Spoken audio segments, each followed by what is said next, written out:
యేసు ప్రభు వారు ఎలాగ ఆయన్ని కొరడాలతో కొట్టి చంపటం అనేది ముందుగానే దాదాపు యేసు ప్రభు వారు పుట్టక మునిపే ఆయన జన్మిస్తారన్న దానికన్నా ముందుగానే ఆయన మరణిస్తారని కూడా చెప్పాడు. ఎవరి జీవితాన్ని అలా ఉంటుందా? నువ్వు పుడతావు, పుట్టి ఇన్ని సంవత్సరాలు జీవిస్తావు, బాగుంటుందని చెప్తారు. కానీ యేసు ప్రభు వారు ఒక్క జీవితంలోనే ఏ యెషయా భక్తుడైతే, ఏ ప్రవక్త అయితే కన్యమరియే గర్భాన పుడతాడు అని ప్రవచించిన ఆ ప్రవక్తే మళ్ళీ ఏమని ప్రవచనం చేస్తున్నాడంటే, పుట్టిన వ్యక్తి ఆ మెస్సయ్య ఏం చేస్తాడంటే అనేకుల పాపముల కోసం ఆయన శిలువలో మరణిస్తాడు. తనంతట తానే తన ప్రాణంను పెట్టి ఏం చేస్తాడంటే లెగుస్తాడని చెప్పి ఉంటుంది. చూడండి ఒకసారి యెషయా గ్రంథము 53 ఇందాక చదివిన 10వ వచనం చూడండి ఒకసారి. 53:10 చూడండి ఒకసారి. అతని నలుగొట్టుటకు యెహోవాకు ఇష్టమాయెను, ఆయన అతనికి వ్యాధి కలగజేసెను. అతడు తన్ను తానే అపరాధ పరిహారార్థ బలి చేయగా అతని సంతానము చూచును. అతడు దీర్ఘాయుష్మంతుడగును, యెహోవా ఉద్దేశము అతని వలన సఫలమగును. ఇక్కడ 3 కనబడుతున్నాయి మనకి. తన కుమారుని నలకొట్టడం ఎవరికి ఇష్టమైందంట? తండ్రికి ఇష్టమైంది. అంటే మానవులందరి కోసం, మన పాపముల కోసం, మన అపరాధం కోసం యేసు ప్రభు వారిని నలకొట్టడం, ఆయన సిలువలో మరణింప చేయటం ఆయనకి ఇష్టమైంది. రెండవది మనం చూసినట్లయితే యేసు ప్రభు వారు అతడు అంటే యేసు ప్రభు వారు తన్ను తానే ఆయనంతట ఆయనే పాప పరిహారార్థ అపరాధ పరిహారార్థ బలి చేయగా అతని సంతానం చూచును. అతని సంతానం అంటే ఎవరు చూస్తారని? ఇజ్రాయేలీలు చూస్తారు. అతని సంతానము వారు చూసి ఏం చేస్తారంటే అతడు దీర్ఘాయుష్మంతుడు. ఇక్కడ చూడండి ప్రవచనం ఏమని చెప్తున్నాడంటే, తండ్రికి ఇష్టమైంది తనంతట తానే పెడుతున్నాడు అపరాధ పరిహారార్థ బలిగా. ఇప్పుడు దీర్ఘాయుష్మంతుడగును అనేది ఏంటంటే ఆయన మరలా తిరిగి లెగుస్తాడు, పునరుద్ధానం చెందుతాడు అనేది ప్రవచనం కూడా చెప్తున్నాడు. ఆయన ఏ యెషయా భక్తుడైతే ఆయన జననం గురించి చెప్పాడో, తండ్రికి ఇష్టమైంది ఆయన నలకొట్టడం, తనంతట తానుగానే అపరాధ పరిహారార్థ బలి చేస్తాడు. బలి చేసి ఏం చేస్తాడంటే ఆ బలిని అందరూ చూస్తారు. చూసిన తర్వాత ఏం జరుగుతుందంటే అతడు దీర్ఘాయుష్మంతుడు అవుతాడంట. అంటే ఇంకెప్పటికీ చనిపోడు. దీర్ఘాయుష్మంతుడు అంటే దీర్ఘము కాలము జీవించేవాడు. సో దీర్ఘాయుష్మంతుడుగా ఉండడం అంటే మనము ఎల్లుండి చేసుకోబోతున్నా ఈస్టర్ రోజున ఆయన పునరుద్ధానుడై తిరిగి లేచి 2000 సంవత్సరాల క్రితం ఇప్పటికీ ఆయన సజీవుల లెక్కలోనే ఉండి పునరుద్ధానుడై పరలోకానికి వెళ్ళి ఆయన తండ్రి కుడిపార్శ్వన ఆసీనుడై ఇప్పటికీ మనందరి నిమిత్తం ప్రధాన యాజకుడిగా తన స్వరక్తాన్ని తీసుకెళ్లి తండ్రి సమ్ముఖంలోనికి మనందరి పక్షాన్ని ఏం చేస్తున్నాడు? ఆయన విజ్ఞాపన చేస్తున్నాడు. ప్రధాన యాజకుడు ఏం చేస్తాడు? అతి పరిశుద్ధ స్థలంలోనికి వెళ్ళి సంవత్సరానికి ఒకసారి ఆయన కోసం, అలాగే అక్కడ ఉన్న సమాజంలో ఉన్న అందరి పాపముల నిమిత్తం ఒక కోడెను బలిచ్చి ఆ రక్తాన్ని తీసుకుని వెళ్ళి పరిశుద్ధ స్థలం, అతి పరిశుద్ధ స్థలంలో ఉన్న కరుణాపీఠం మీద ఏం చేస్తారంటే ప్రోక్షీకరిస్తాడు, చల్లుతాడనమాట. ఆ చల్లినప్పుడు ఏమవుతుందంటే ఆ రక్తము ఆ కరుణాపీఠం మీద పడినప్పుడు వారి పాపములన్నిటిని మర్చిపోయి దేవుడు ఏం చేస్తాడంటే వారి మీద క్షమాగుణాన్ని దయచేస్తాడు. సో ఇది యెషయా భక్తుని జీవితంలో గ్రంథం రాసిన దాంట్లో నుంచి మనం చూస్తున్నాం. ఇప్పుడు మొట్టమొదటిగా యేసు ప్రభు వారు ఎందుకు రావాల్సి వచ్చింది అనేది మనం ఒకసారి చూద్దాం. Why Jesus has come. యేసు ప్రభు వారు ఎందుకు రావాల్సి వచ్చింది అనేది యెషయా చెప్తే తన సొంత మాటలోని యేసు ప్రభు వారే నేను ఎందుకు వచ్చాను అనేది ఆయన ఒక గురి కలిగి వచ్చాడు. మనం ఇంతకుముందు కూడా చెప్పాను, ఆయన జన్మించింది దేనికోసం? మరణించటానికే. ఆయన జన్మించింది మరణించడం కోసమే. ఈ లోకంలో ఏ ఒక్క పెద్ద వ్యక్తులు, గొప్ప గొప్ప వ్యక్తులు వాళ్ళు జన్మించింది కారణ జన్ములు అంటారు. వారిని కారణ జన్ములు ఎందుకోసం వస్తారు? ఒక మంచి పని చేసి ఆ మంచి పని నిమిత్తం చేసేసి వాళ్ళు చనిపోతారనమాట. అలాగే యేసు ప్రభు వారు కూడా మానవుల అందరినీ, ఈయన ఒక కారణ జన్ముడు, ఒక కారణంతో జన్మించాడు. ఆ కారణం ఏంటంటే మానవుల పాపముల కోసం పాప పరిహారార్థ బలిగా తన్ను తాను సిలువలో తన ప్రాణాన్ని పణంగా పెట్టడానికి మరణించటానికి మాత్రమే ఈయనొచ్చాడు. ఇది అనాదిలో దేవుని ప్రణాళిక ఉన్నది. ఆయన నలగొట్టడం ఎవరికి ఇష్టమైంది?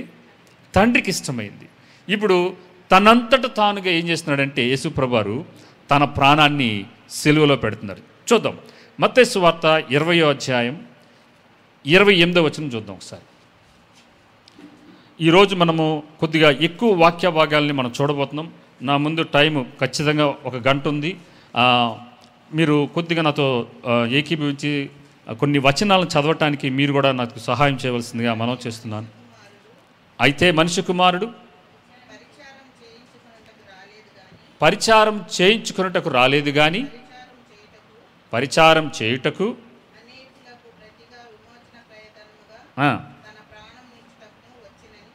చూడండి, యేసుప్రభువు తన సొంత మాటలను చెప్తున్నాడు.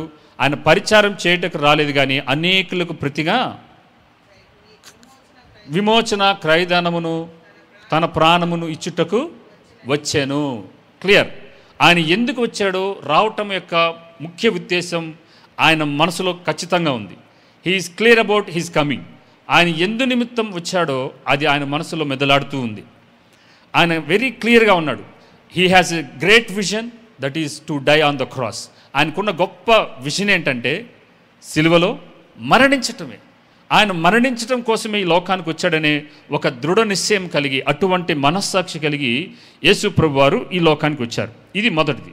రెండోది, తనకు తానుగా యేసు ప్రభువారు ఆయన he's revealing about his death. ఆయన మరణమును గురించి 3 చోట్ల మత్తయి సువార్తలో 3 చోట్ల ఆయన చెప్పబోతున్నాడు. చూడండి, అంటే ఎలాగ చనిపోబోతున్నాడు, ఏ రకమైన మరణాన్ని నేను చనిపోబోతున్నా అనేది 3 సందర్భాలలో మత్తయి సువార్తలో ఆయన వివరించడం జరిగింది. మొట్టమొదటి సంఘటన 16వ అధ్యాయము 21-22 వచనాలు. అప్పటి నుండి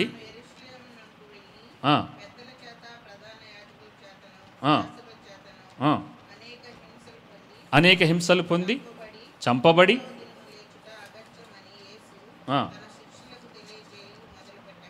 మొదలుపెట్టగా. చాలు, 22 చదవండి. ప్రభు దూరమగునుగాక. చాలు, ఇక్కడ చూడండి. యేసు ప్రభు వారు 21 ఏం చెప్తున్నాడు? యెరూషలేమునికి వెళ్ళి ప్రధాన యాజకుల చేతను, పెద్దల చేతను, ప్రధాన యాజకుల చేతను, శాస్త్రుల చేతను అనేక హింసలు పొంది చంపబడి 3వ దినమున లేచుట అగత్యమని ఆయన తన ప్రవచనాత్మకంగా చెప్తున్నాడు. ఆయన మరణం ఎలాగ జరగబోతుందో, హింసలు పొందబోతున్నాను, నేను చంపబడబోతున్నాను, 3వ దినాన లెగవబోతున్నాను అనేది మొట్టమొదటిసారిగా తన శిష్యులకు చెప్తున్నాడు యెరూషలేముకి వెళ్తూ. రెండో సందర్భం అదే మత్తయి సువార్త 17వ అధ్యాయం 22-23 వచనాలు ఒకసారి చూద్దాం. 22-23 వచనాలు. సంచరించుచుండగా మనుష్య కుమారుడు అప్పగింపబడబోచున్నాడు, వారు ఆయనను చంపుదురు, 3వ దినమున ఆయన లేచినని వారితో చెప్పగా దుఃఖపడేది. చూడండి, ఆయన వచ్చిన ఉద్దేశం క్లియర్గా ఉంది. ఆయన ఎలాగూ చనిపోబోతున్నాడో ఆయన క్లియర్గా ఉంది. ఆయన అప్పగించబడబోతున్నాడు, ఆయన హింసలు పొందుతారు, ఆయన చంపుదురు, 3వ దినాన ఆయన నిన్ను లేచుదును అనేది వెరీ క్లియర్గా ఉన్నాడు ఆయన మైండ్లో. ఓకే, మత్తయి సువార్త, అదే మత్తయి సువార్తలో 20వ అధ్యాయం 17-19 వరకు ఉన్న వచనాలను ఒకసారి చూద్దాం. 3వ సందర్భంలో ఆయన మరలా చెప్తున్నాడు.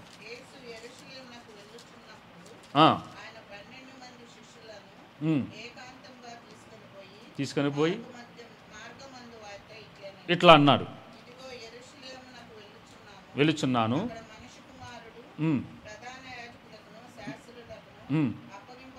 అప్పగింపబడును, మరణశిక్ష విధించి అపహసించుటకును, కొరడాలతో కొట్టుటకును, సిలువ వేయుటకును అన్యజనులకు ఆయనను అప్పగింతురు, మరలా లేచరు. చూడండి, ఆయన ఈ 3 వచనాల్లో ఎక్కడ ఏదైతే తాను ఏ రకమైన సిలువ కార్యంలో, సిలువ శ్రమలలో ఆయన పొందబోతున్నాడు అనేది ఆయన వెరీ క్లియర్గా ఉన్నాడు.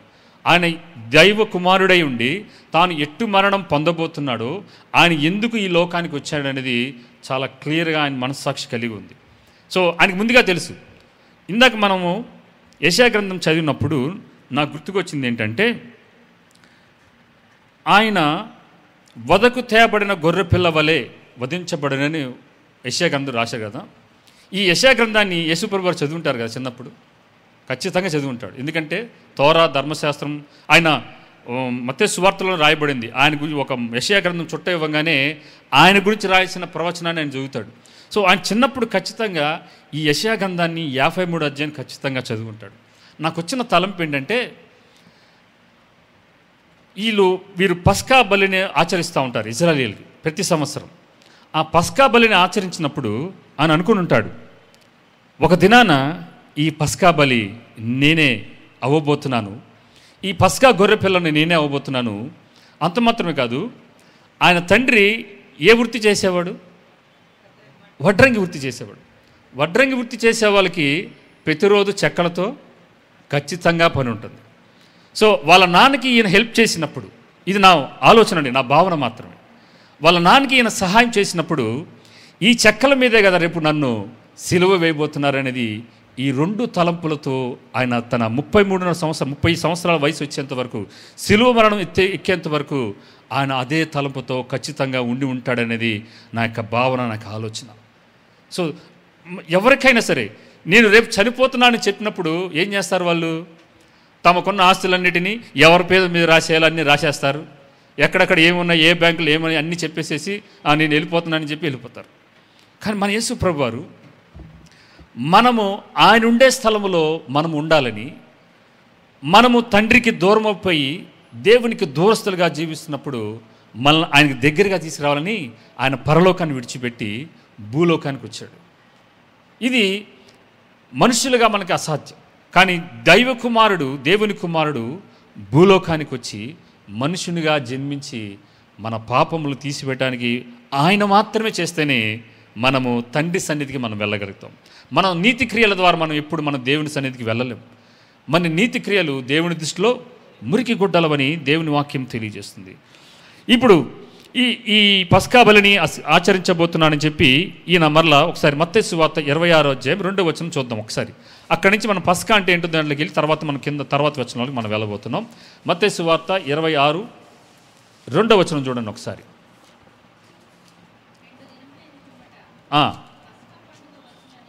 2 దినములైన పిమ్మట పస్కా పండుగ వచ్చిననియు అప్పుడు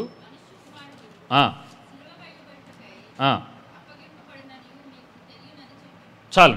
ఇక్కడ యేసు ప్రభువు వారు చెప్తున్నారు, 2 దినాలైన తర్వాత పస్కా పండుగ రాబోతుంది. ఆ పస్కా దినమున రోజునే మనిషి కుమారుడు ఏం చేయబోతున్నాడంట? సిలువ వేయబోతున్నారు. సో యేసు ప్రభువు వారిని సిలువ వేసింది ఏ రోజున?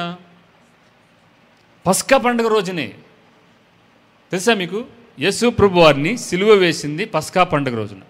ఈ పస్కా పండుగ అంటే ఏంటో మీలో కొంతమంది చాలామంది తెలుసు. ఏంటది? ఎప్పుడైతే ఇశ్రాయేలీయులు ఐగుప్తులో నుంచి మొట్టమొదటిసారిగా వాళ్ళు దేవుడు వారిని బయటికి తీసుకొస్తున్నప్పుడు ఆ ఐగుప్తులో ఉన్న తొలిచూలు పిల్లలందరినీ, అది పశువులు అవనివ్వండి, రాజకుమారులు అవనండి, ఎవరైనా సరే వాళ్ళందరినీ సంహరించబోతున్నప్పుడు దేవుడు ఏం చేస్తాడంటే, ఎవరైతే దేవునిందు భయభక్తులు కలిగి ఇశ్రాయేలీయులుగా ఉన్న వారందరినీ ఏం చెప్తున్నాడంటే, ముందు మీరు ఏం చేస్తారంటే ఒక బలిని, ఒక గొర్రెని వధించి ఆ రక్తాన్ని ఏం చేయమన్నాడు? ద్వారబంధముల మీద రాసి మీరు ఆ రాత్రే ఏం చేయాలంటే పస్కా బలిని ఆచరించండి అని చెప్పి ఒక పులియని రొట్టెలను, ఒక వధించబడిన గొర్రెను వేగరమే దాన్ని కాల్చుకొని త్వరపడుతూ మీరు ఏం చేయాలంటే వాటిని తినండి అని చెప్పి వాళ్ళకి పస్కా పండుగని ఆచరించమని చెప్తాడు. ఆ కట్టడి ఏం చేయిందంటే వీళ్ళకి లేవియాకాండంలో అలా తరతరములుగా ఏం చేయిందంటే వాళ్ళకి వస్తూ ఉంటుంది ఇశ్రాయేలీయులకి. ఇప్పుడు ఈ కట్టడను ఆచరించే క్రమంలో యేసు ప్రభు వారిని కూడా చూడండి, దేవుడు ఏ పస్కా దినమునైతే ఇశ్రాయేలీయులు బయటికి రావడానికి గొర్రెపిల్లను వధించారో అదే పస్కా రోజున సర్వమానవుల పాపముల కోసం మనిషి కుమారుడైన దేవుని గొర్రెపిల్ల ఏమయ్యాడు? మనందరి నిమిత్తం సిలువలో వధించబడ్డాడనేది బైబిల్ మనకు చెప్పకనే చెప్తున్న సత్యం అనేది మీరు గ్రహించవలసిందిగా మనం చేస్తున్నాను. ఇక్కడ మనం గ్రహించాల్సింది ఏంటంటే, యేసు పుట్టుక, దేవుని పుట్టుక అంటే యేసు ప్రభు వారి యొక్క పుట్టుక దేవుణ్ణి మనిషికి దగ్గరగా చేసింది. అవునా? దేవుణ్ణి మనిషిగా దగ్గరగా చేసింది.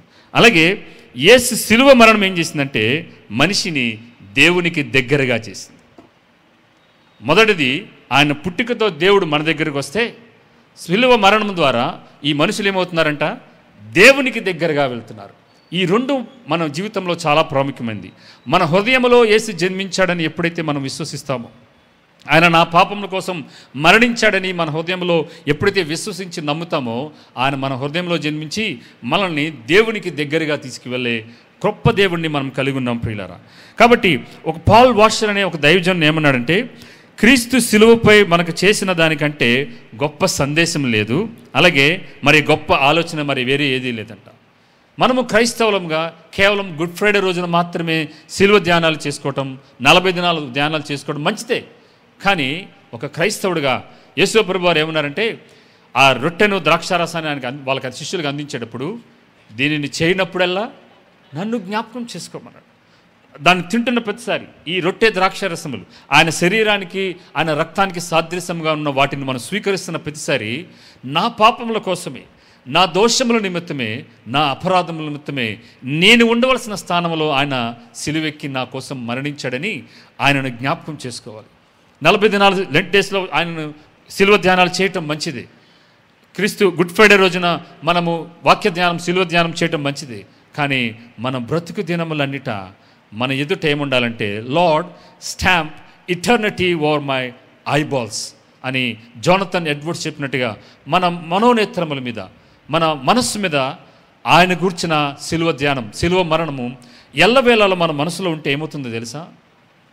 పాపం చేయటానికి మనం ఏమాత్రం ముందుకు వెళ్ళం. ఎందుకు?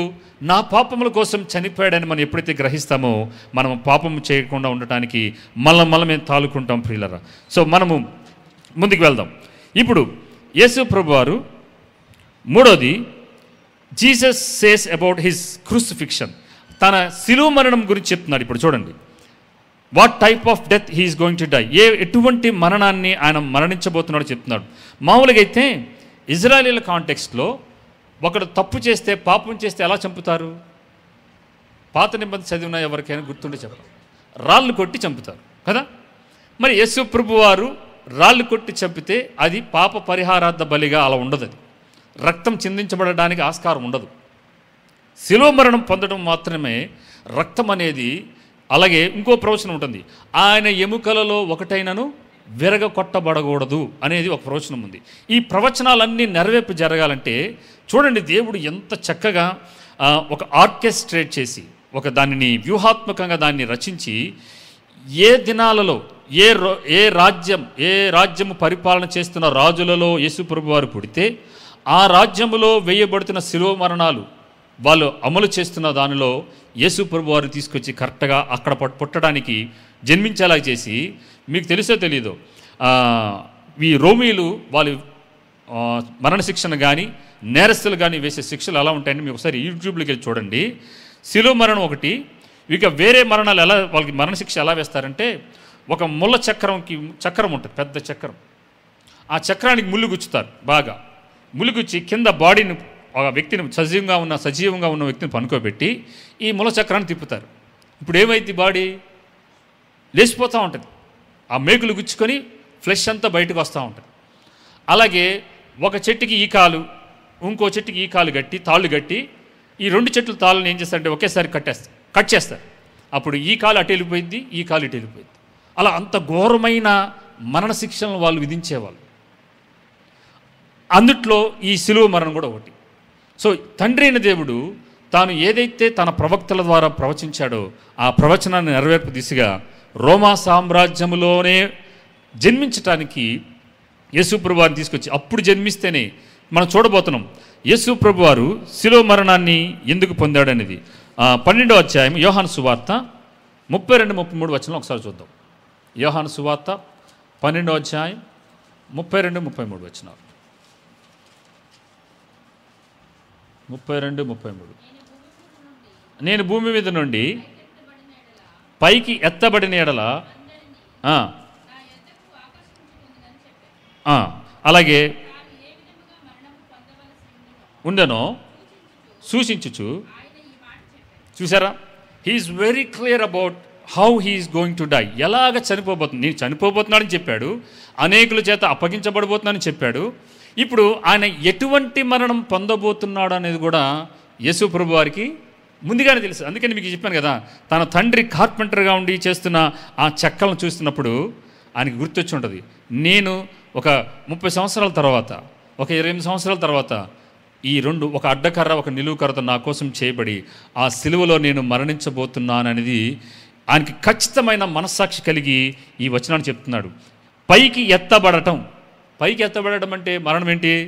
శిలువ మరణం ఒకటే. మీరు పాత నిబంధనలో కూడా ఇక్కడ ఐగుప్తిలో పానదాయకుల అధిపతిని, భక్షదాయకుల అధిపతుల్లో వారికి తీర్పు తీర్చినప్పుడు భక్షదాయకుల అధిపతిని వాళ్ళు ఎలా సిలువేస్తారు, ఎలాగ మరణం చేస్తారు? మ్రాను మీద వేలాడి చేసి వాడిని మరణం వేస్తారు. సో మ్రాను మీద వేలాడబడిన వాడు ఎవడంట? శపించబడినవాడు, శాపగ్రస్తుడు. సో మ్రాను అంటే ఏంటి? మ్రానులోంచి వచ్చిందే చెక్క. సో ఇప్పుడు ఆ చెక్కను ఏం చేశారంటే సిలువ రూపంలో చేసి యేసు ప్రభువారు పైకెత్తబడి ఆయన నేను అనేకులను ఆకర్షించు, ఎవరైతే ఆ సిలువలో మరణించిన యేసు ప్రభువారిని ఎవరైతే నా పాపముల కోసం చనిపోయాడని ఎవరైతే నమ్మి విశ్వసిస్తారో వాళ్ళందరినీ తండ్రి యొద్దకు ఆకర్షించుకొని తన రక్షణను ఆపాదించి తానుండే ఆ స్థలంలోనికి, నిత్యత్వంలోనికి ఆయన తీసుకెళ్ళబోతున్నాడు అనేది ఆయన ముందుగానే ఎరిగి చెప్తున్నాడు. అలాగే అదే యోహాను సువార్త 18వ అధ్యాయం 32వ వచనం చూడండి. 18:32. యూదులు ఎవనికి మరణశిక్ష విధించుటకు మాకు అధికారం లేదని అతనితో చెప్పిరి. అందువలన యేసు తాను ఎట్టి మరణం పొందబోవునో దానిని సూచించి చెప్పిన మాట నెరవేరింది. చూసారా? ఆయన ఎటువంటి మరణం పొందబోతున్నాడో అని చెప్పింది కూడా యూదులు మేము ఎవరికి మరణశిక్ష వేయమండోయ్, ఎందుకంటే వీళ్ళు ఒక మరణశిక్ష చేస్తే ఎలా చేస్తారు? యూదులు రాళ్ళు పెట్టి కొట్టి చంపుతారు. సో అది ప్రవచనం నెరవేర్పు కాదు. కాబట్టి ఇక్కడ దేవుడు కూడా మేము మరణం చేయము అని యూదుల చేత వాళ్ళ ప్రధాన యాజకుల చెప్పించి యేసు ప్రభు వారు ఏదైతే మనుషురీతిగానే ఎత్తబడాల్సింది అని ఏ మాట అయితే చెప్పాడో అది నెరవేర్పు దిశగా అక్కడ వారు జరిగిస్తున్నారనేది మనం తెలుసుకోవాలి. ఓకే, ఇప్పుడు మనం గ్రహించవలసింది ఏంటంటే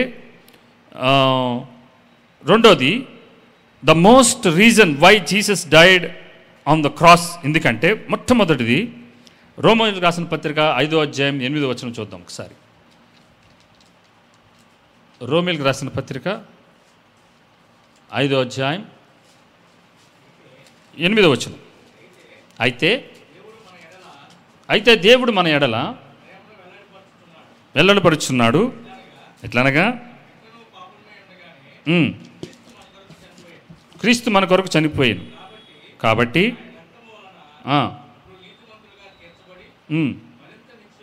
మరింత నిశ్చయముగా చాలు. ఇప్పుడు 8వ వచనంలో ఎందుకు యేసు ప్రభు వారు సిలువలో చనిపోవటంలో ప్రాముఖ్యమైన ఉద్దేశం ఏంటంటే మొట్టమొదటి రాస్తున్నాడు చూడండి.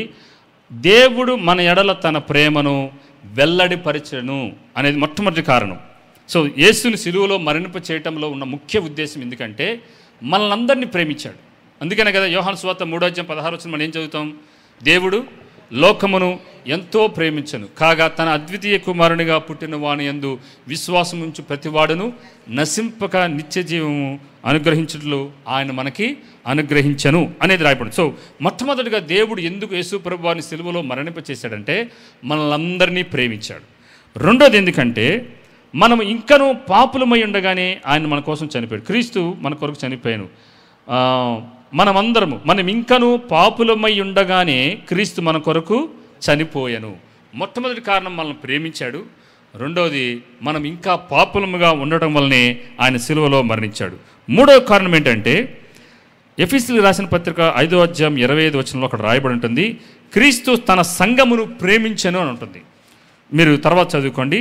క్రీస్తు తన సంఘమును ప్రేమించి తనకు తానుగా తన ప్రాణాన్ని పెట్టెను అని వాక్యము రాయబడి ఉంటుంది. సో ఈ మూడు కారణాల చేత యేసు ప్రభువారు తనకు తానుగా సిలువలో మరణించడానికి వెనుకాడలేదనేది మీరు గ్రహించాలి.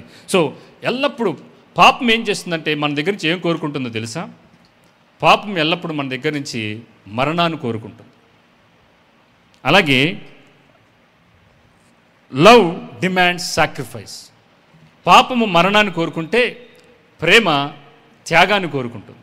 ఈ రెండు యేసు ప్రభు వారి జీవితంలో మనం చూస్తాం. సో మనం అందరం పాపము చేస్తున్నాం, మనకు రావాల్సింది ఏంటి? మరణం అనేది ఖచ్చితంగా వస్తుంది. పాపం వలన వచ్చే శిక్ష మరణం. సో ఇప్పుడు ఆయన మనల్ని ప్రేమించాడు కాబట్టి ఆయన ఏం చేయాలి? ఇప్పుడు త్యాగం చేయాలి. తన ప్రాణాన్ని పణంగా పెట్టి మనల్ని అందరినీ చేస్తున్నాడంటే మనమందరమేమో ప్రాణాన్ని పోగొట్టుకుంటూ పాపం చేసి మన ప్రాణాలని నిత్య నరకానికి తీసుకువెళ్తుంటే ఇప్పుడు మనల్ని ప్రేమించి ఆయన ఏం చేస్తున్నాడంటే ఆయన సిలువలో తన ప్రాణాన్ని పెట్టి మనం రావాల్సిన మరణ శిక్షను ఆయన పొంది ఆయన భరించి మన పాపములన్నింటినీ విడిపించి ఏం చేశాడంటే తన ప్రేమతో నింపి తానుండే ఆ స్థలంలోనికి మనల్ని అందరినీ తీసుకువెళ్తున్నాడు. ఓకే, ఇప్పుడు యేసు ప్రభు వారు ఎందుకు చనిపోవాల్సి వచ్చింది? When he has died. ఎప్పుడు చనిపోయాడు? యేసు ప్రభు వారు ఎప్పుడు చనిపోయాడు? AD 30 AD అంటే ఎనియో డెమిని క్రీస్తు శకం 30వ సంవత్సరంలో ఆయన చనిపోయాడని హిస్టరీలో మనకు తెలుస్తుంది. ఇప్పుడు ఈయన ఏ రోజున చనిపోయాడు? ఇందాక మనం చూసుకున్నాం, పస్కా రోజున చనిపోయాడు. AD 30లో చనిపోయాడు. ఏ రోజున చనిపోయాడని చూస్తే పస్కా బలి రోజున చనిపోయాడు. ఇప్పుడు రోమిలికి రాసిన పత్రిక 5వ అధ్యాయం 6వ వచనంలో మనం చూసినప్పుడు ఎప్పుడు చనిపోయాడంటే ఆయన మొట్టమొదటిది యుక్త కాలమున చనిపోయాడు. ఏలయనగా మనం ఇంకనూ బలహీనమై ఉండగా యుక్త కాలమున భక్తిహీనుల కొరకు చనిపోయాడు. యుక్త కాలం అంటే ఏంటి? సరైన సమయం, కరెక్ట్ టైం, ఇదే అపాయింట్ టైం అనే సమయంలో యేసు ప్రభు వారు దాదాపు 2000 సంవత్సరాల క్రితం ఆ రోమా సామ్రాజ్యం హేరోదు పిలాతు వీళ్ళు అందరూ పరిపాలన చేస్తున్న ఆ దినాలలో జన్మించటం అది తండ్రి చిత్తం, అది యుక్తకాలం, సరైన సమయం. ఇప్పుడు యేసు ప్రభు వారు ఎప్పుడు చనిపోయారంటే రెండోది అదే 6వ వచనంలో మనం ఇంకను బలహీనులమై ఉండగా చనిపోయాడు. మొదటిది యుక్తకాలంలో చనిపోయాడు, రెండోది మనం ఇంకా బలహీనులమై ఉండగా చనిపోయాడు, మూడోది అదే 5వ అధ్యాయం 8వ వచనంలో మనం ఇంకను పాపులమై ఉండగానే చనిపోయాడు. అలాగే దేవుడు ఎప్పుడు చనిపోయాడంటే యేసు ప్రభు వారు అదే రోమిలికి రాసిన పత్రిక 5వ అధ్యాయం 10వ వచనంలో శత్రువులమై ఉండగా చనిపోయాడు. మనమంట ఆయనకి స్నేహితులుగా ఉన్నప్పుడు చనిపోలేదు, ఆయనకి ప్రియమైన వారముగా ఉన్నప్పుడు ఆయన మనం చనిపోలేదు. ఎప్పుడు చనిపోయాడంటే నేను కాలం చెప్పట్లేదు, ఏ రోజో చెప్పట్లేదు, మన స్థితి మనం ఎటువంటి స్థితిలో ఉన్నప్పుడు ఆయన చనిపోయాడంటే మొట్టమొదటిది మనం ఇంకా బలహీనులమై ఉండగానే, రెండోది మనం ఇంకను పాపులమై ఉండగానే, మూడోది శత్రువులమై ఉండగానే ఆయన యేసు ప్రభు వారు చనిపోయారు. ఇది మొదటిది. రెండో చూద్దాం. For whom sake he died, ఎవరి కోసం చనిపోయాడు? అదే రోమిలికి రాసిన పత్రిక 5వ అధ్యాయం 6వ వచనం చూడండి. భక్తిహీనుల కొరకు చనిపోయాడు. అవునా? భక్తిహీనుల కొరకు. రెండోది ఎఫీసీలకు రాసిన పత్రిక 5వ అధ్యాయం 2వ వచనం చూడండి ఒకసారి. మీకు అర్థమవుతుందా నేను చెప్పేది? ఏమై క్లియర్? ఉండుటకు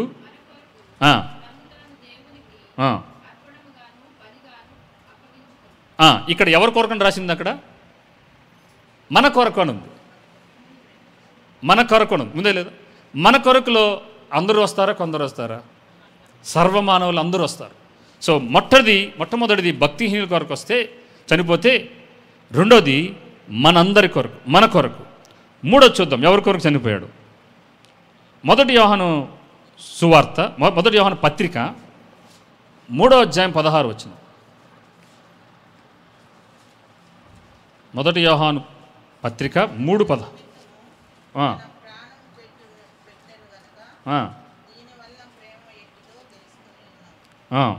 మనము కూడా మన ప్రాణములను పెట్టబద్దులమై ఉన్నాము. సో అక్కడ మొదటి లైన్లోనే ఉంది, ఆయన ఎవరి నిమిత్తం అంట? మన నిమిత్తం. ఇక్కడ కూడా చెప్తున్నాడు మన కొరకు, మన నిమిత్తం, భక్తిహీనుల కొరకు ఆయన సిలువలో మరణించాడనేది వెరీ క్లియర్గా మనకి వచనాలు తెలియజేస్తున్నాయి. ఇప్పుడు మూడో దాంట్లోకి వెళ్దాం. వై హీ డైడ్, ఎందుకు చనిపోయాడు? ఇవి క్లియర్గా తెలిసి ఉండాలి. ఎందుకంటే నేను ఎందుకు ఇలాగా ఒక మాస్టర్ గారు లాగా, ఒక ప్రొఫెసర్ లాగా, లేదంటే ఒక టీచర్గా నేను ఎందుకు ఇలా అర్థమయ్యేలా చెప్తున్నానంటే, రేపొద్దున మీరు ఎవరికైనా సువార్త ప్రకటించడానికి, లేదు మీ జీవితంలో మీరు ఎందుకు నా కోసం యేసుప్రభువు చనిపోయారు, ఎప్పుడు చనిపోయారు, లేదంటే ఎందుకోసం చనిపోయారని, ఎప్పుడు చనిపోయారని మీరు ప్రశ్న వేసుకుంటే మీకు జవాబులు ఈ వచనాలు దొరుకుతాయి. ఇప్పుడు వై హీ డైడ్, ఎందుకు చనిపోయాడంటే, మొట్టమొదటిది అదే రోమిలికి రాసిన పత్రిక 4:25 చూడండి ఒకసారి. 4:25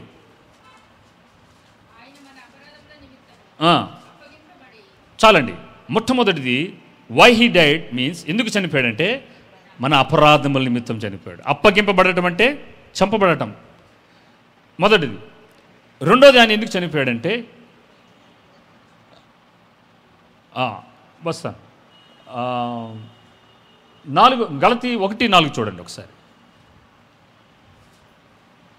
గలతీ 1:4 తండ్రి అయిన దేవుని చిత్త ప్రకారము క్రీస్తు మనలను ప్రస్తుతపు దుష్టకాలములో నుండి విమోచింపవలనని, రెండోది మన పాపముల నిమిత్తం. మొట్టమొదటిదేమో అపరాధముల నిమిత్తం, రెండోదేమో మన పాపముల నిమిత్తం. మూడోది ఎఫెసీయులకు రాసిన పత్రిక 5వ అధ్యాయం 26-27 వచనాలు చూద్దాం ఒకసారి.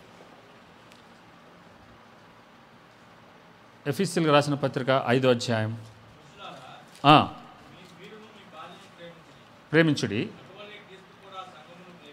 ప్రేమించి కలంకమైనను ముడతైనను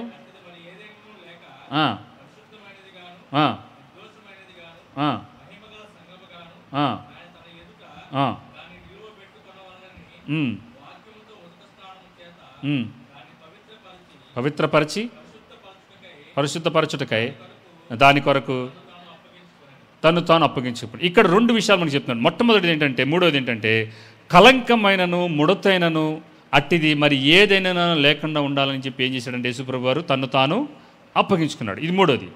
అదే వచనాల్లో మనం కూడా చూస్తున్నాం, మనల్ని అందరినంట మహిమగల సంఘముగాను పరిశుద్ధమైనదిగాను నిర్దోషమైనదిగాను నిలువబెట్టాలని తను తాను ఏం చేశాడు యేసుప్రభువు వారు అప్పగించుకున్నాడు. ఇది నాలుగోది. ఐదోది మొదటి తెస్సలోనికి రాసిన పత్రిక 5వ అధ్యాయం 9వ వచనం చూడండి.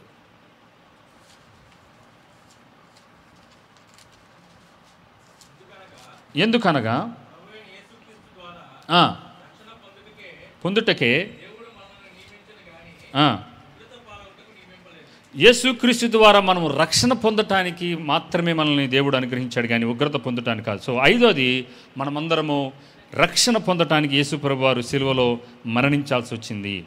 ఆరోది అదే మొదటి తెస్సలోనికి రాసిన పత్రిక 5వ అధ్యాయం 10వ వచనం చూడండి. మనము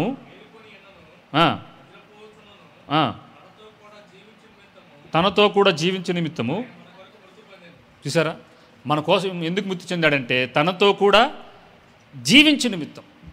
మనమందరము ఆయనతో కూడా ఉండాలని, మనమందరము ఆయన రక్షణ పొందాలని, ఆయన మహిమగల సంఘముగాను పరిశుద్ధమైనది కానీ నిర్దోషమైనది కానీ ఉండాలని చెప్పి, కలంకమైనది ఏదీ లేదు కానీ ముడతైనను ఏదీ లేకుండా మన పాపముల నిమిత్తం మన అపరాధముల నిమిత్తం యేసుప్రభువు వారు సిలువలో మరణించారు. ఇంకా కొన్ని 6 ఉన్నాయి, చెప్పమంటారా? 7ది తీతుకు రాసిన పత్రిక 2వ అధ్యాయం 14 వచనం. ఇవన్నీ ఈ కారణాల చేత యేసుప్రభువు వారు మనందరి నిమిత్తం సిలువలో మరణించారని మీరు గ్రహించాలనే ఉద్దేశంతోనే నేను మీకు తెలియజేస్తున్నాను పిల్లలు. ఓకే, కనుక ఆయన సమస్తమైన దుర్నీతి నుండి మనల్ని విమోచించి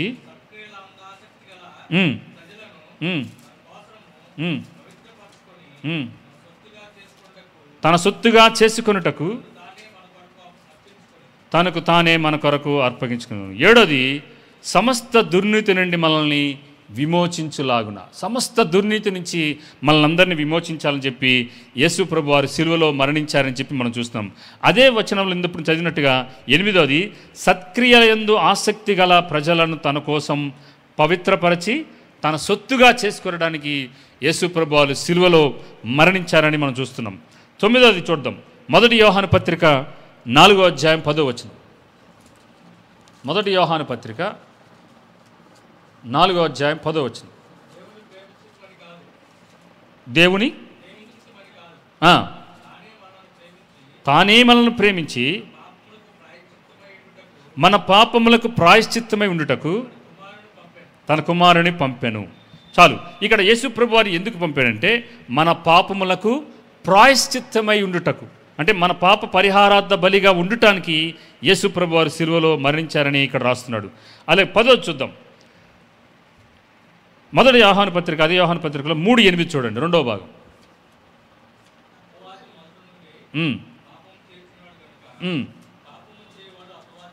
ఓకే.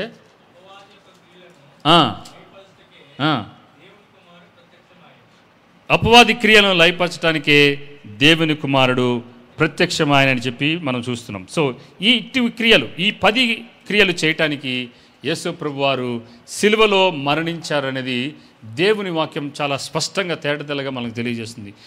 ఈ పై వాటిల్లో ఖచ్చితంగా మనం ఏదో ఒక కోణంలో ఉంటాం కదా. ఇందాకేమో ఎవరి కోసం చనిపోయిన దాంట్లో మన కొరకు, మన నిమిత్తం అనుంది. ఎందుకు చనిపోయాడంటే మన అపరాధముల నిమిత్తం, మన దోషముల నిమిత్తం, మనం రక్షణ పొందటానికి, మన పాపముల నిమిత్తం, మనం కలంకము లేకుండా ముడతైనను మచ్చైనను ఏది లేకుండా పరిశుద్ధమైన వధువుగా మనమందరము ఆయన సన్నిధిలో ఉండాలనే ఉద్దేశంతో ఆయన ఏం చేశాడంటే సత్క్రియలందు ఆసక్తి గల ప్రజలని తన కోసం సిద్ధపరచుకోవడానికి, పవిత్రపరచుకొని ఏం చేశాడంటే ఒక పరిశుద్ధమైన వధువుగా మనం మలుచుకోవడానికి యేసు ప్రభువారు సిలువలో మరణించాల్సి వచ్చింది. ఇప్పుడు what Jesus death makes us, యేసు ప్రభువారి యొక్క మరణం ఇప్పుడు నాకేం చేస్తుంది, నాకేం కలగజేస్తుంది? మొట్టమొదటి మనం ఏం చూసాం? ఎప్పుడు యేసు ప్రభువారు చనిపోయారో మనం చూసాం. రెండోది ఎవరి కోసం చనిపోయారో చూసాం. మూడోది ఎందుకు చనిపోయాడో చూసాం. ఇప్పుడు 4 ఇవన్నీ బాగానే ఉన్నాయి. ఈయన సిలువలో చనిపోవటం వల్ల నాకు కలిగిన లాభం ఏంటి, నన్నేం చేస్తుంది అనేది 4 చూసినట్లయితే రోమిలికి రాసిన పత్రిక 5వ అధ్యాయం 9వ వచనం ఒకసారి చూద్దాం. కాబట్టి ఆయన రక్తం వలన మనము నీతిమంతులముగా తీర్చబడి మరింత నిశ్చయముగా ఆయన ద్వారా ఉగ్రత నుండి రక్షింపబడదాం. చాలు సిస్టర్. ఇప్పుడు ఈ వచనంలో ఉన్న వాటిని నేను ఒకటి కిందగా ఒకటి పైన పెట్టాలనుకుంటున్నాను. మొట్టమొదటిగా ఏం రాద్దామంటే ఉగ్రత నుండి రక్షింపబడతాం. మొట్టమొదటిది యేసు ప్రభువారు సిలువలో మరణించడం ద్వారా, మన పాపం నిమిత్తం చనిపోవడం ద్వారా మన మీదకి రావాల్సిన ఉగ్రత ఎవరి మీద పడింది? యేసు ప్రభువారికి పడింది. అందుకని ఇప్పుడు ఉగ్రత నుంచి మనం ఏమవుతామంట? రక్షించబడతాం. సో మొట్టమొదటిగా జరిగేది ఏంటంటే ఉగ్రత నుంచి రక్షించబడతాం. రెండోది ఏం జరిగింది? అదే వచనంలో రాశారు, నీతిమంతులుగా తీర్చబడతాం. ఎవరైతే యేసు ప్రభువారు నా కోసం సిలువలో మరణించారు అని విశ్వసిస్తారో, ఆయన కోసం చనిపోయారని ఎవరైతే నమ్ముతారో వాళ్ళందరినీ ఏం చేస్తాడు ఇప్పుడు యేసు ప్రభువారు? నీతిమంతులుగా చేస్తాడు.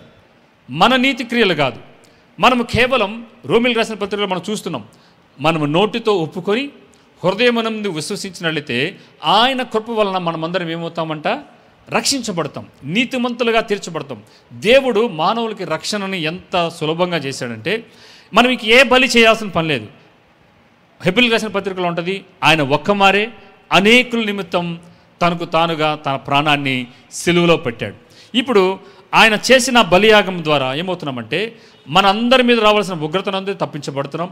మన మీద ఉన్న పాపపు శిక్షను తొలగిస్తున్నాడు. మనలందరినీ నీతిమంతులుగా ఆయన మలుచుచున్నాడు. ఇప్పుడు అదే 5వ అధ్యాయం 10వ వచనం చూడండి, రోమిలికి రాసిన పత్రిక. ఏలయనగా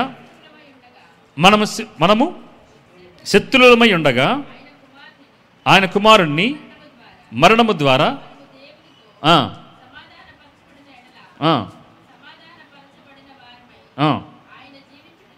ఆయన జీవించుట చేత మరణిశ్చయముగా రక్షింపబడుతుంది. ఇప్పుడు యేసు ప్రభువారి మరణం వల్ల మనం ఏమైపోయామంటే ఒకప్పుడు శత్రువులుగా ఉన్న మనం ఇప్పుడు ఏమైపోయామంటే దేవునితో సమాధానపరచబడ్డాం.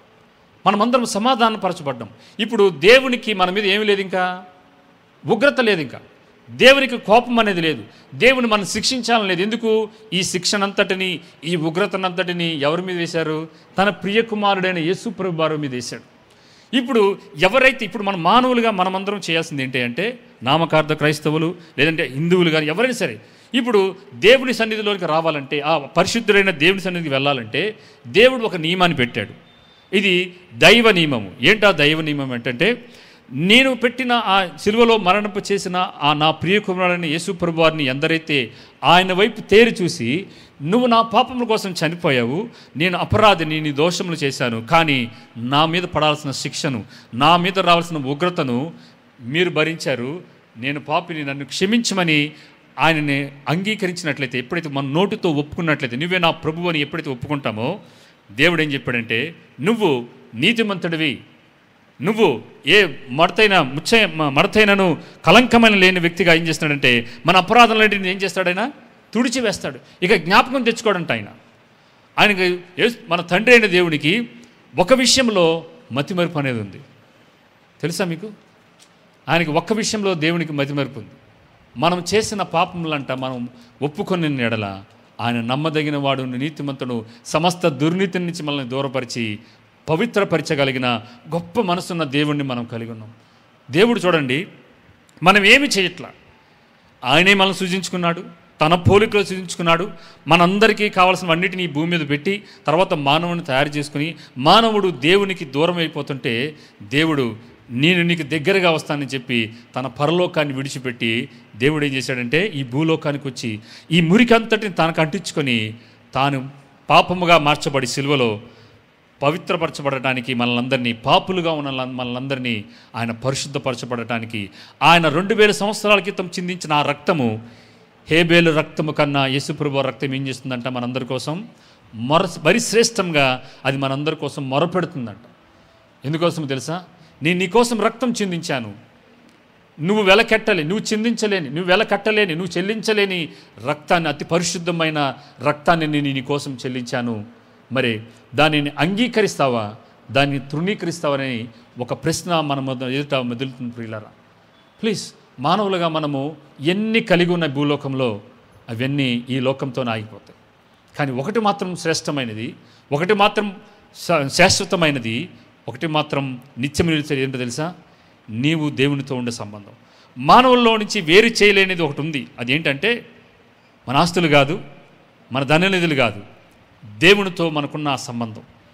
దేవునితో ఉన్న సంబంధం ఏ ఒక్కరూ వేరు చేయలేరు, ప్రొవైడెడ్. కానీ మీరు ఆయన దగ్గరకు వచ్చి నా పాపముల కోసం చనిపోయారని ఎప్పుడైతే మనం విశ్వసిస్తామో, దేవుడు ఖచ్చితంగా వాళ్ళందరినీ రక్షణలోకి నడిపించగలిగిన గొప్ప దేవుడు మనం కలిగి ఉన్నాం. ప్రియులారా, ఆమేన్. దేవునికి మహిమ కలుగును గాక. ఓకే, మనం ముందుకు వెళ్దాం. ఇప్పుడు యేసు ప్రభు వారు మత్తయి సువార్త 27వ అధ్యాయం 39 నుంచి 44 వచనం ఒకసారి చూద్దాం. ఇక్కడ ఇది చాలా ప్రాముఖ్యమైన ఘట్టం. ఇది ఇక్కడ చూద్దాం. మత్తయి సువార్త 27వ అధ్యాయము 39 నుంచి 44 వరకు ఉన్న వచనాలని అందరం తీద్దాం ఒకసారి. దేవాలయం పడగొట్టి కట్టువాడా, నీవు దేవుని కుమారుడు అయితే చెప్పుచు ఆయనను దూషించిరి. అలాగే శాస్త్రులను, పెద్దలను, ప్రధాన యాజకులను కూడా ఆయనను అపహసించిరి. వీడు ఇతరులను రక్షించెను, తన్ను తానే రక్షించుకొనలేడు. ఇజ్రాయేలు రాజు కదా, ఇప్పుడు సిలువ మీద నుండి దిగిన ఎడల వానిని నమ్ముదుము. వాడు దేవుని యందు విశ్వాసం ఉంచెను గనుక చెప్పిరి. ఆయనతో కూడా సిలువ వేయబడిన దొంగలను అలాగే ఆయనను నిందించిరి. చూడండి, ఇక్కడ యేసు ప్రభు వారిని నిందించిన వారి లిస్టులో ఒక జాబితా రాయబడింది. ఎవరెవరు యేసు ప్రభు వారిని తిట్టుతున్నారు. 39వ వచనంలో చూడండి, మార్గమున వెళ్ళుచుండిన వారు, వాళ్ళ పనేది వాళ్ళు చూసుకోవచ్చు కదా. వెళ్ళుచుండేవారు ఏం చేశారంట, తలాలుచు దేవాలయము కొట్టి 3 దినముల్లో కట్టువాడా, నిన్ను నీవే రక్షించుకోనమంటున్నారు ఎగతాళిగా. రెండో వ్యక్తి ఎవరంటే శాస్త్రులు, మూడోది పెద్దలు, 4వది ప్రధాన యాజకులు కూడా ఆయన అపహసిస్తున్నారు. కిందకు వచ్చినట్లయితే సిలువ మీద ఉన్న బందిపోటు దొంగలు కూడా ఏం చేస్తున్నారు? ఇన్ని అపహసిస్తున్నారు. ఈ కోవలో మనం చూసినట్లయితే ఈ సీన్లో ఈ సిలువ మరణములో ఎవరైతే ఇమిడి ఉన్న ఆ క్యారెక్టర్స్ ఎవరైతే ఉన్నారో వాళ్ళందరూ దేవుడిని, యేసు ప్రభు వారిని దూషిస్తూనే ఉన్నారు. ఏ ఒక్కరూ కూడా అరే ఈయన మంచి వ్యక్తి మన కోసం చనిపోతున్నాడు రా అని ఎవ్వరూ అల్లలేరు. ఒక్కొక్కరు ఒక్కొక్క రీతిగా ఆయన్ని వాళ్ళ యొక్క ఇష్టానికి వాడుకున్నారు. మొట్టమొదటిగా ఇస్కరియోతు యూదా ఏం చేశాడంటే 30 వెండి నాణం కోసం ఆయన అమ్మేసి మోసంతో ద్రోహం చేశాడంట. రెండోది, ఇందాక మనం చదివిన ఈ లిస్ట్ అంతా వీళ్ళందరూ ఏం చేశారంటే ఈ ప్రధాన యాజకులు, ప్రజలు, శాస్త్రులు, పరిసయ్యులు, దొంగలు, సైనికులు సైతం వీళ్ళందరూ ఏం చేశారంటే నిందించి, దూషించి, అపహసించి ఆయన సిలువ వేశారు. మూడోది, పిలాతు భార్య ఏం చెప్పిందంటే ఆయన జోలు మనకొద్దు, ఆయన మానాలను ఆయన పోని వదిలేసేయండి. పిలాతు ఏం చెప్పాడంటే నాకు సంబంధం లేదు, నా చేతులు నీకు అడిగేసుకుంటున్నాను అనేసాడు. నాకు సంబంధం లేదు, నా చేతులు నీకు అడిగేస్తున్నాను అనేసాడు. పేతురు ఏమన్నాడంటే ఆయన ఎవరో నాకు తెలియదని బొంకాడు. శిష్యులు ఏం చేశారంటే ఆయన ఒంటరిగా విడిచిపెట్టి అందరూ చల్లాచెదరైపోయారు. కేవలం ఒక్క మరియా, యోహాను, తాను ప్రేమించిన యోహాను, వీరిరువురు మాత్రమే ఆ సిలువకు దగ్గరగా ఉన్నాడు. అందుకని ఆ 7 మాటల్లో అమ్మా ఇదిగో నీ కుమారుడు, ఇదిగో యోహాను నీ తల్లి అని చెప్పి వాళ్ళకి అప్పచెప్పారు. వీళ్ళిద్దరు మాత్రమే ఆయనకి దగ్గరగా ఉన్నారు. మిగతా వాళ్ళందరూ, నా అనుకున్న వాళ్ళందరూ శిష్యులతో సహా యూదాని దేవుడు ముందుగానే ఎరిగి ఉన్నాడు. వీడే నన్ను అప్పగించబోతున్నాడని ఎరిగి కూడా తన 12 మంది శిష్యుల్లో ఒకరిని ఎంచుకున్నాడు. అది దేవుని అనాది సంకల్పంలో ఆయన ప్రణాళిక అయి ఉన్నది. ఎందుకంటే తన కోర్ టీంలో ఉన్నవారే తను తాను అప్పగించబోతున్నారు, నా ప్రియులే నన్ను అప్పగించారని ఒక ప్రవచనం రాయబడింది. ఆ ప్రవచనాలు నెరవేర్పు జరగాలంటే దేవుడు ఏదైనా ఎలా రాస్తాడంటే ప్రియులారా, ఏది ఊరికినే రాయడు. తాను ముందుగా ఏదైతే చేయబోతున్నాడో, భవిష్యత్తులో ఏదైతే చేయబోతున్నాడో ముందుగా ఎరిగిన మన దేవుడు తన భక్తుల ద్వారా రాపించి అదే జరిగిస్తాడు తప్పితే తాను ఆలోచనకు మించి, తన చిత్తానికి మించి ఏది మన జీవితంలో ఏది చేయడు పిల్లారా. ఇప్పుడు ప్రేమించబడినందున క్రీస్తును ద్వేషించబడుతున్నారు అనేది మాథ్యూ హెన్రీ అని ఒక దైవజనుడు ఏమన్నాడంటే పాపము ప్రేమించబడుచున్నందున క్రీస్తు అంట ద్వేషించబడుతున్నాడంట. వీళ్ళందరూ చేసింది అదే. వాళ్ళు ఏం చేస్తున్నారంటే తమలో ఉన్న పాపాన్ని ప్రేమించి క్రీస్తుని ద్వేషించారంట. ఇప్పుడు మనమందరం చేయాల్సింది ఏంటయ్యా అంటే ఆయన మీద అయ్యో పాపం చంపేశారే అని మనం జాలి చూపాల్సింది కాదు, ఆ మాట కాదు చెప్పాల్సింది. మన ఇంతకుముందు కూడా చెప్పాను, మన తెలుగు భాషలో ఎందుకో మనము పాపం అనే మాటను వాడతాం. ఎప్పుడు ఇతరుల మీద జాలి చూపించినప్పుడు అయ్యో పాపం యాక్సిడెంట్ అయ్యిందంట, అయ్యో పాపం కాలు జారి ఇరిగి పడిపోయాడంట అని అంటాం. ఇక్కడ యేసుప్రభు వారి మీద జాలి చూపించడానికి మనము ఈ సిలువ ధ్యానం మనం చేయట్లా. ఇప్పుడు మనం ఏం చేయాలి చెప్పనా?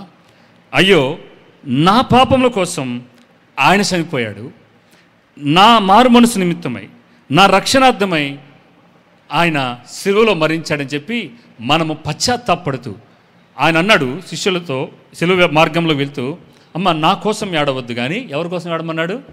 మీకోసం, మీ పిల్లల కోసం ఏడమన్నాడు. ఎందుకు? వీరు రక్షణ పొందకపోతే, వీరు మారు మనసు పొందకపోతే నరకానికి వెళ్ళిపోతారు. కాబట్టి వారి కోసం మీరు అంగలార్చండి. నేను పొందుతున్న ఈ శిక్ష మీకోసమే. ఎందుకు దీనిని మంచి శుక్రవారం అన్నారు తెలుసా? ఎందుకు దీన్ని గుడ్ ఫ్రైడే అన్నారంటే ఆయన సిలువలో మరణిస్తేనే మనమందరము తండ్రి సన్నిధికి వెళ్ళగలుగుతాం. ఆయన సిలువలో మరణిస్తేనే మన పాప పరిహారార్థ బలి, మన మీద రాబోతున్న ఉగ్రతను ఆయన తప్పించి, ఆయన మనకు రక్షణ అనుగ్రహించి ఆయన ఉండే ఆ స్థలంలోనికి మనల్ని తీసుకువెళ్ళడానికి మాత్రమే ఏ తండ్రి చిత్తమైంది. యెషయా గ్రంథంలో మనం చూసాం 53:10 ఆయనను నలగొట్టడం తండ్రి చిత్తమైంది. నలకొట్టబడితేనే మనందరి నిమిత్తం, మన పాపం నిమిత్తం సిలువలో ఆయన కొట్టబడితేనే మనము సిలువలో మరణించిన ఆయన రక్తం, చిందించిన ఆ రక్తం ద్వారానే మనమందరి పాపములు ఏమవుతాయంటే పరిశుద్ధపరచబడి నీతిమంతులుగా చేయబడి ఆయన సన్నిధిలో ఆ అతి పరిశుద్ధ స్థలంలోనికి మనకందరికి కలిగిన ఒకే ఒక నిరీక్షణ ఏంటంటే ఇప్పుడు గనక ఈ భూలోకంలో ఉన్నప్పుడు ఆయన నా పాపముల కోసం చనిపోయాడని విశ్వసించి నమ్మిన ప్రతి ఒక్కరికి ఉన్న నిరీక్షణ ఏంటంటే ఆయన మరలా రాబోతున్నాడు. చాలామందికి ఇంకా తెలియంది ఏంటంటే ఆయన మొదటిసారి వచ్చాడు, నీ పాపముల కోసం చనిపోయాడని తెలియని ప్రజలు ఎంతోమంది ఉన్నారు. నాకు తెలిసి ఈ మధ్యాహ్న కాలం మన మధ్యలో కూడా ఉండి ఉంటారు. నీ పాపముల కోసం, నా పాపముల కోసం మనము కేవలం భక్తి జీవితం చేయటం కోసం మాత్రమే ఒక ఆదివారమో లేదంటే దానికోసం కాదు, తండ్రితో తెగిపోయిన సంబంధాన్ని, ఆ సహవాసాన్ని తిరిగి సమకూర్చడానికి నా నిమిత్తం ఒక బ్రిడ్జ్గా, ఒక అనుసంధానకర్తగా యేసు ప్రభువారు సిలువలో నీ కోసం నా కోసం మరణించాడు. ప్రియులారా, ప్లీజ్ మనము ఈ వెలను మనం చెల్లించలేం, ఆ రక్తాన్ని మనం చిందించలేం, అది చేయలేనిది. కానీ ఒక ఆయన మన నిమిత్తం మన పక్షాన ఆయన సిలువలో మరణించి తన ఆఖరి బొట్టు రక్తాన్ని ఆయన చిందించాడు.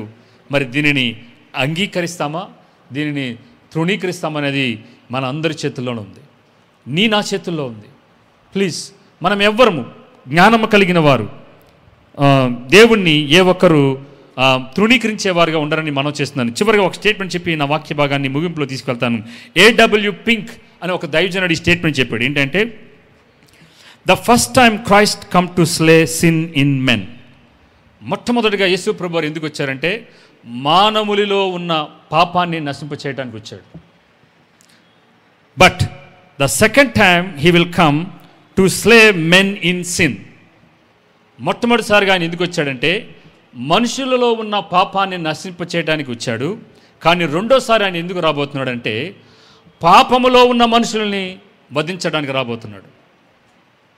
Please, it's so powerful statement. అది ఎంత భయంకరమైనదంటే మనలో ఉన్న పాపము ఇప్పుడు అది మనకి కృపాయుగంలోనే, ఈ కృపాకాలంలోనే మనలో ఉన్న పాపాన్ని ఆయన తీసేస్తాడు. అలా కాకుండా ఆయన రెండో రాకడ వచ్చిందా, పాపములో ఉన్న మనుషులందరినీ ఆయన వధించే దినం రాబోతుంది. మొట్టమొదటిసారిగా వచ్చినప్పుడు ఆయన పాపముల నిమిత్తం ఆయన వధించబడ్డాడు. రెండోసారి ఆయన వస్తుంది ఎందుకంటే పాపములో ఉన్న వారిని అందరినీ వధించటానికి, నిత్య నరకాగ్నిలో వేయటానికి ఆయన రాబోతున్నాడు. పిల్లరా, so choice is ours, decision is ours. మన చేతుల్లో ఉంది నిర్ణయం. దేవుడు ఇస్తున్న ఈ బంగారు అవకాశాన్ని ఎవ్వరూ దయచేసి ఏ ఒక్కరు చేతులారా చేజార్చుకోవద్దని మనం చేస్తున్నాను. మనం కలిగి ఉన్న దానితో సంతృప్తి కలిగి దేవునికి ఇష్టమైన భక్తి జీవితాన్ని మనం చేయాలి. అన్ని సమృద్ధిగా ఉన్నాయి, కానీ దేవుని దగ్గరికి మనం రాలేకపోతే దేవుడు ఖచ్చితంగా ఒక దినాన లెక్క అడిగే దినం రాబోతుంది. నేను అన్నీ ఇచ్చాను, కానీ నేను లేను. ఆయన లేని పరలోకమే అవుతుంది, అది నరకమే అంటారు దాన్ని. ఇప్పుడు యేసు ప్రభు వారు తన సింహాసనాన్ని తీసుకెళ్ళి నరకంలో వేసుకున్నాడు అనుకోండి, ఉదాహరణకు చెప్తున్నా, అప్పుడు దాన్ని ఏమంటారు? పరలోకమే అంటారు, దాన్ని పరలోకమే అంటారు, నరకం అంటారు. ఇప్పుడు దేవుడు తన సింహాసనాన్ని భూమి మీద వేసుకున్నాడు అనుకోండి, ఏమంటారు? దాన్ని పరలోకమే. అందుకే మనం పరలోక ప్రార్థనలో ఏమని ఉంటుంది? నీ రాజ్యము పరలోకములో, నీ చిత్తం పరలోకముందు నెరవేర్చున్నట్లు భూమి మీద వచ్చినగాక, నీ రాజ్యం వచ్చినగాక, నీ చిత్తమే నెరవేరునుగాక. ఆయన ఎక్కడుంటే ఆయన రాజ్యం అక్కడ వస్తుంది, ఆయన ఎక్కడుంటే ఆయన సన్నిధి అక్కడ ఉంటుంది. ప్లీజ్, మనం అన్నీ కలిగి ఉండి ఆయన గనక కలిగి లేకపోయినట్లయితే మన నిత్యత్వ స్థితి ఎక్కడ ఉండబోతుందో బైబిల్ చెప్తున్నట్టుగా అయితే నరకము, లేదంటే ఆయన కలిగి ఉన్న వారముగా ఆయన యందున్న వారికి ఏ శిక్షా విధి లేదని మనం గడిచిన రోమిలకు రాసిన పత్రిక 8వ అధ్యాయం 1వ వచనంలో ఉంటుంది. కాబట్టి క్రీస్తు యేసునందున్న వారికి ఏ శిక్షా విధి లేదు, శిక్ష లేదు ఇంకా. ఎందుకంటే శిక్ష ఎవరు పొందారు? యేసు ప్రభువు వారు పొందారు. మనము పొందవలసిన పాపపు శిక్షను ఆయన పొందారు. సో ఇక మనకు ఉన్న ఒకటే ఒక ఛాయిస్ ఏంటంటే, మనకు ఉన్న ఒకే ఒక నిరీక్షణ ఎవరంటే ఆయనే మన నిరీక్షణ, ఆయనే మన నిరీక్షణకు ఆధారం. కాబట్టి ఈ గుడ్ ఫ్రైడే దినమున మీ జీవితంలో కూడా దేవుడు మనలో ఉన్న చెడునంతటిని తీసివేసి మనల్ని నీతిమంతులుగా, పరిశుద్ధులుగా మనల్ని మలచడానికి ఆయన సిలువ వేయబడి తన చేతులారా 2 చేతులు చాపి మన నిమిత్తం ఎదురు చూస్తున్నారు. పిల్లరా, సో కృపాకాలం ముగియబడక మునిపే ఆ 2 చేతులు చాచిన ఆ సిలువ చెంతకు యేసు ప్రభువు దగ్గరికి మనం అందరం వెళ్దాం. అది ప్రతిరోజు ఇందాక చెప్పాను కదా, మన మెదులో, మన మనసుల్లో ఆయన రక్షణ, ఆయన సిలువ ధ్యానం మన మధ్యలో మెదులాడుతూ ఉండాలి. ఎందుకంటే మానవులుగా మన మధ్యలో మనము పాపపు నైజం అనేది, పాప స్వభావం అనేది ఇంకనూ అప్పుడప్పుడు బయటికి వస్తూ ఉంటుంది. సో ప్రతిసారి మనం ఏం చేయాలంటే, ఎందుకు చనిపోయాడు, ఎవరి కోసం చనిపోయాడు, ఎలా చనిపోయాడు అనేది ఇవన్నీ గుర్తెరిగి ఇప్పుడు యేసు మరణం నాకు ఏం చెల్లించింది, నాకు ఏం తీసుకొచ్చిందని గ్రహించిన మనమందరము బుద్ధి కలిగిన వారు, జ్ఞానం కలిగిన వారు వీటిని తృణీకరించరు, ఏ ఒక్కరు చేజార్చుకోరని ప్రభుపేట మీకు మనవి చేస్తున్నాను. మనం ప్రార్థన చేసుకుందాం. అందరం తలలో ఉంచినట్టు.